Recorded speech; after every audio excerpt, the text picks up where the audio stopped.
I'm not going to leave the US to another country because I need to be here to aid in the process of awakening class consciousness. That is how you topple an empire. The reason why I need to stay is because the US is the biggest bad guy on the planet.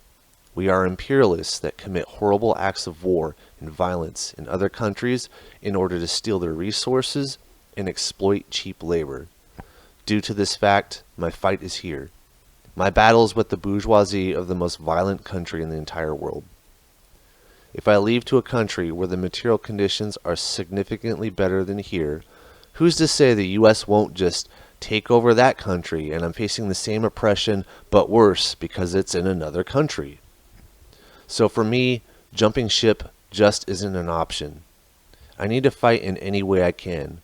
Propagandize, destruction of infrastructure if necessary, defense of the oppressed. This is how the working class fights. Some people may think that there's no hope for the US because of how we voted last election, but let me bring up some numbers. Trump got 77.3 million votes and Harris got 75 million votes. The total number of the American voting population is 239 million people, but only 170 million people are registered to vote. This means that 86.7 million people did not vote. If you think that a certain percentage of that 86.7 million people would have voted for Trump, then you are wrong.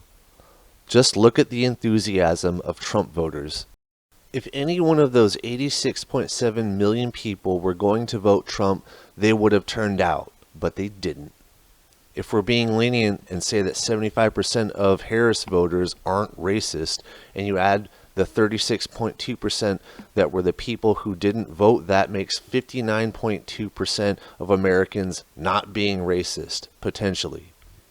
Not great, I know, but it's better than the majority of the country being racist, common clay of the earth morons. The reason why we have a large number of people who don't vote is because they are completely disenfranchised with the system.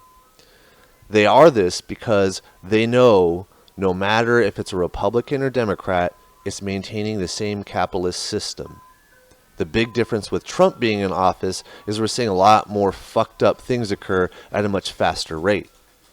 That's because this is how fascism works. They just ignore the rules and make it up as they go. But at the end of the day, in America, you either have fascism light or fascism heavy. Pick your flavor. So, my fight is here. I need to be better at propagandizing. I need to assist in the organization of the working class. We need to unionize every fucking thing. Tenants unions, workers unions, I don't know, fucking grandmothers unions. Every aspect of the working class needs to be unionized so we can shut the American economy the fuck down and make the bourgeois realize that people equate to power, not money. Oh, the other reason I'm not leaving the country is because I'm not petty bourgeois enough to have disposable income to do it. So, yeah.